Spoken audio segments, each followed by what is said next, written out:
नमस्कार प्यारे विद्यार्थियों, आज अपन ले रहे हैं दक्षिण पश्चिमी मानसून या ग्रीष्मकालीन मानसून के अंतर्गत अल नीनो।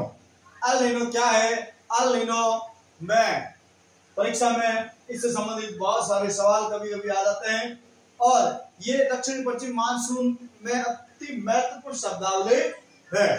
तो आज अपन पढ़ रहे हैं अल नीनो। अल नीनो क्या है? ये प्रशांत महासागर में, प्रशांत महासागर है। क्या है? प्रशांत महासागर के अंतर्गत।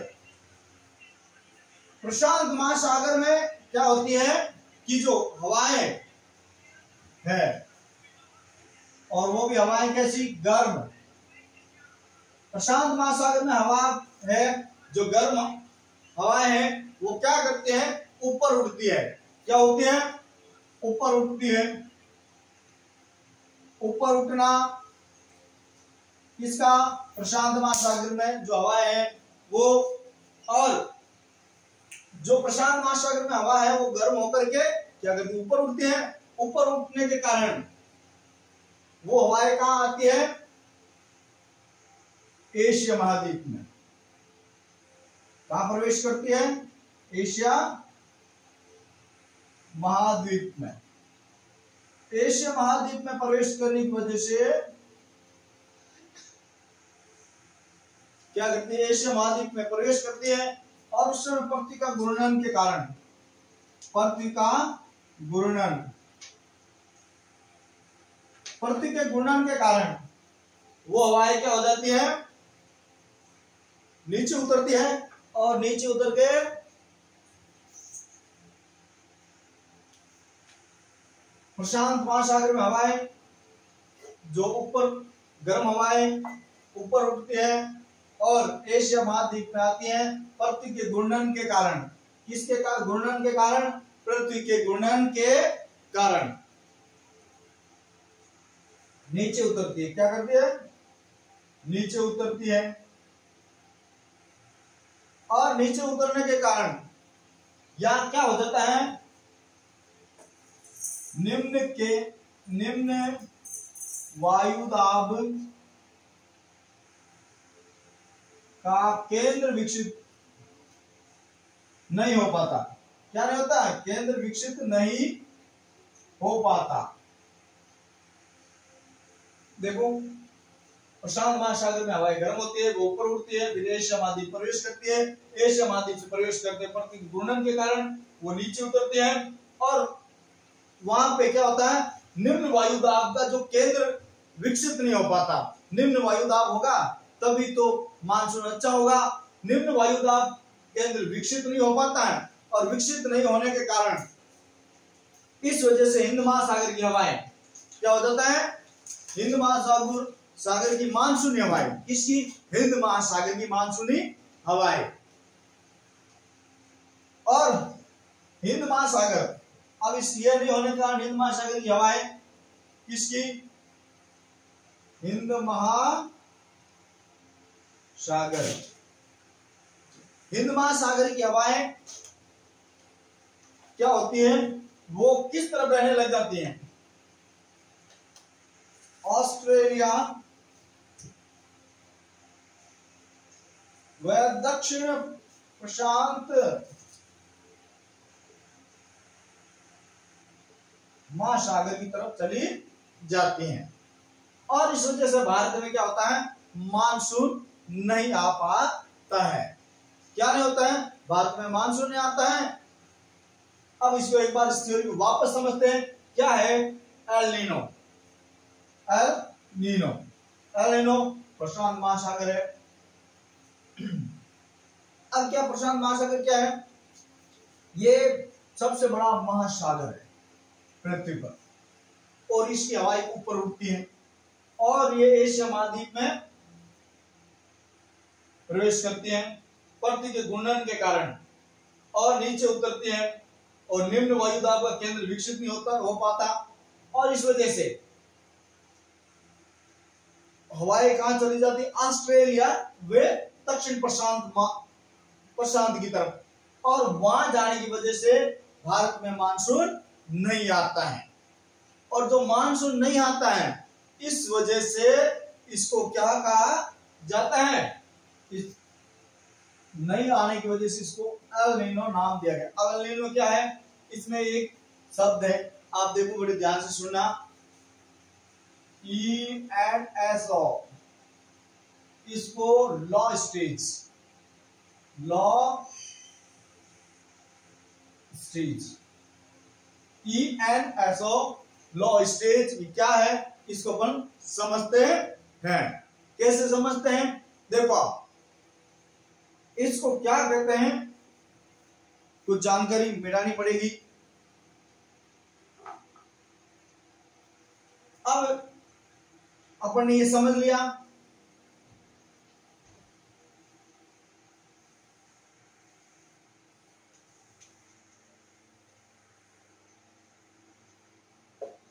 यानी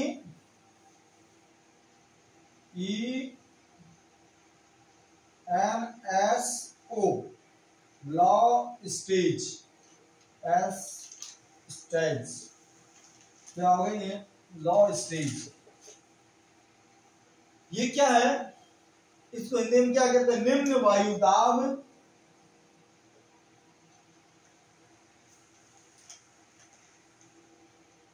निम्न वायुदाब, निम्न यानी नीचा, वायु का दाब, दक्षिण दोलन, दक्षिण दोलन, निम्न वायुदाब दक्षिण दोलन, निम्न निम्न वायुदाब, एक बार वापस करते हैं, इसमें गलती हो रही है, सुधार करते हैं उसका, लिखते हैं इसका,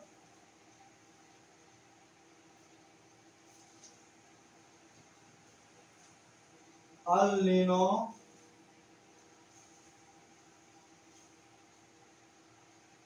दक्षिण, अल नीनो दक्षिण दोलन,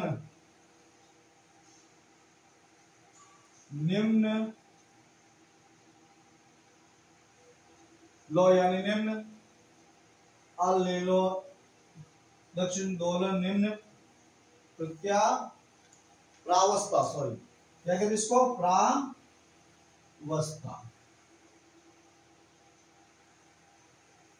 अल नीनो दक्षिण दोलन निम्न प्रावस्था। इसके कारण भारत में मानसून नहीं आ पाता। अगर यही उच्च होगा, अल नीनो दक्षिण दोलन उच्च होगा, तो भारत में क्या आ जाएगी, वर्षा या मानसून अच्छा रहेगा। और इसको अल नीनो दक्षिण दोलन निम्न प्रावस्था कहते हैं। क्या कहते हैं, क्योंकि जो प्रशांत महासागर की गर्म हवाएं वो ऊपर उड़ती हैं, ऊपर उठ करके एशिया महाद्वीप प्रवेश करती हैं, और उस पृथ्वी के घूर्णन की वजह से वो नीचे उतरती है, और नीचे उतर के कारण वहां निम्न वायु दाब का केंद्र विकसित नहीं हो पाता है, और इस वजह से हिंद महासागर की मानसून हवाएं कहां चली जाती हैं, ऑस्ट्रेलिया व प्रशांत महासागर की तरफ बहने लगती है, और इस वजह से भारत में मानसून नहीं आता। इसे एनसो यानी लॉ स्टेज, अल नीनो दक्षिण दोलन निम्न प्रावस्था कहते हैं। अगर ये उच्च होगा, कौन, अल नीनो दक्षिण दोलन उच्च प्रावस्था, तो भारत में मानसून कैसा रहेगा, उच्च में तो मानसून रहेगा अच्छा, यानी आएगा, अच्छा मानसून आएगा, और यहां पे आएगा नहीं आएगा। क्या नहीं आएगा, मानसून कहां पे, भारत में, ठीक है, आया समझ में। अल नीनो क्या है, और अल नीनो कि निम्न होने से या उच्च होने से क्या फायदे हैं। उच्च होने से मानसून अच्छा रहेगा और निम्न होने से भारत में मानसून निम्न रहेगा, यानी आएगा ही नहीं, और इस वजह से उच्च होना जरूरी है। अगर परीक्षा में पूछ रहे अल नीनो क्या निम्न रहे या उच्च रहे, तो भारतीय मानसून के बारे में क्या होगा, तो आप बता दोगे उच्च रहेगा तो मानसून अच्छा और निम्न रहेगा तो मानसून नहीं आएगा। और अब इस थ्योरी को किसने दिया वो अपन देख लेते हैं।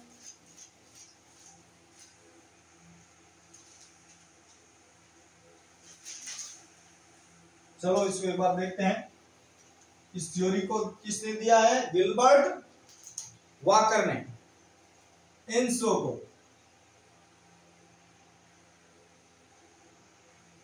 गिलबर्ट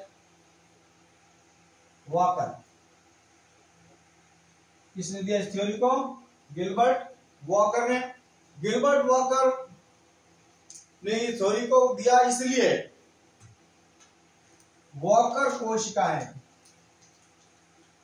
वॉकर कोशिकाएं बी कहते हैं।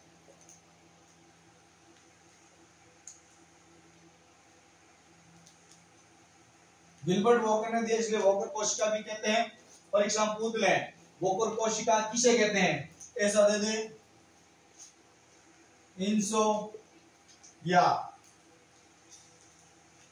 NNSO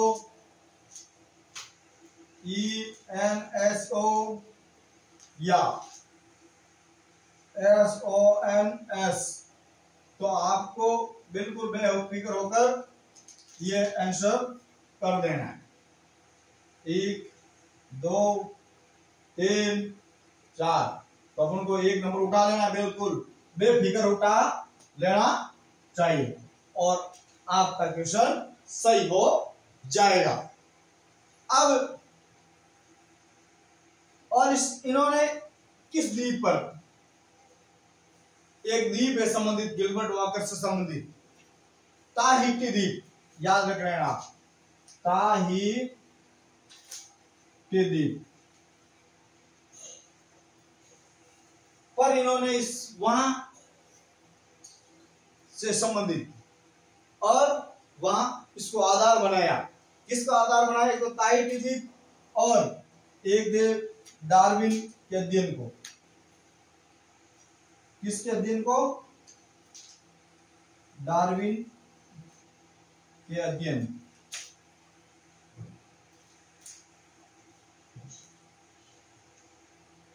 आधार बनाया। अब जो गिलबर्ट वॉकर महोदय थे उन्होंने इस थ्योरी को समझाया, बताया, इस थ्योरी को दी थी और देने वाले किस द्वीप से संबंधित वहां, और डार्विन के अध्ययन को इन्होंने आधार बनाया। इसने गिलबर्ट वॉकर ने। और अपन ने भी बता दिया पहले भी कि अल नीनो अगर उच्च अवस्था में होगा तो क्या रहेगा? मानसून आएगा, अच्छा रहेगा, मानसून अच्छा। और निम्न होगा तो मानसून क्या होगा? नहीं आएगा, मानसून नहीं आएगा। समझ में आया? बिल्कुल इसको एक बार आप देखें, अच्छी तरह से अध्ययन करें और इसको समझने की प्रयास करें। अल नीनो क्या है एक बार इसका वापस देख लेते हैं। अल नीनो प्रशांत महासागर में जो गर्म हवाएं वो ऊपर उठ करके उड़ती है तो वो कहां? एशिया महाद्वीप प्रवेश करती है और पृथ्वी के घूर्णन के कारण वो हवाएं क्या होती है? नीचे उतरती है। नीचे उतर के वो क्या होती है? उतरने के कारण निम्न वायुदाब का केंद्र विकसित नहीं हो पाता। केंद्र विकसित नहीं होने के कारण क्या होता है? तो जो हिंद महासागर की मानसूनी हवाएं वो ऑस्ट्रेलिया और दक्षिण प्रशांत क्षेत्र की तरफ चली जाती है और इस वजह से वहां पे क्या पैदा हो जाता है, इनसो, यानी इसको थ्योरी किसने दी, गिलबर्ट वॉकर ने। अल नीनो दक्षिण दोलन निम्न प्रावस्था, और कहते हैं इस प्रकार की जो पूरी थ्योरी दी उसको एनसो कहा गया शॉर्ट में। इसके सिद्धांत देने वाले गिलबर्ट वॉकर। गिलबर्ट वॉकर ने किसका अध्ययन माना है, एक तो ताइट द्वीप और डार्विन के अध्ययन को उन्होंने अपना आधार माना है। अगर अल नीनो उच्च अवस्था में होगा तो अपने भारत के मानसून गिल आएगा, निम्न अवस्था में होगा तो मानसून न आएगा। तो आप इस वीडियो को ज्यादा से ज्यादा लाइक करें, शेयर करें, कमेंट्स करें, और आप पूरे कमेंट्स कीजिए प्लीज, और शेयर कीजिए, सब्सक्राइब कीजिए। और आप सब्सक्राइब करोगे तो हमारी हिम्मत बढ़ेगी। बिल्कुल, धन्यवाद। आज इतना ही, और अगले वीडियो के साथ मिलते हैं। आप बिल्कुल पूरा भरपूर सहयोग दें, और सहयोग से ही हमारा काम चलेगा। और अपन अगले टॉपिक में और लेंगे, क्या टॉपिक लेंगे, अपन अगले लेंगे दक्षिण पश्चिम मानसून या ग्रीष्मकालीन मानसून की जो शाखाएं हैं उसके अलग विस्तार से अध्ययन करेंगे। धन्यवाद।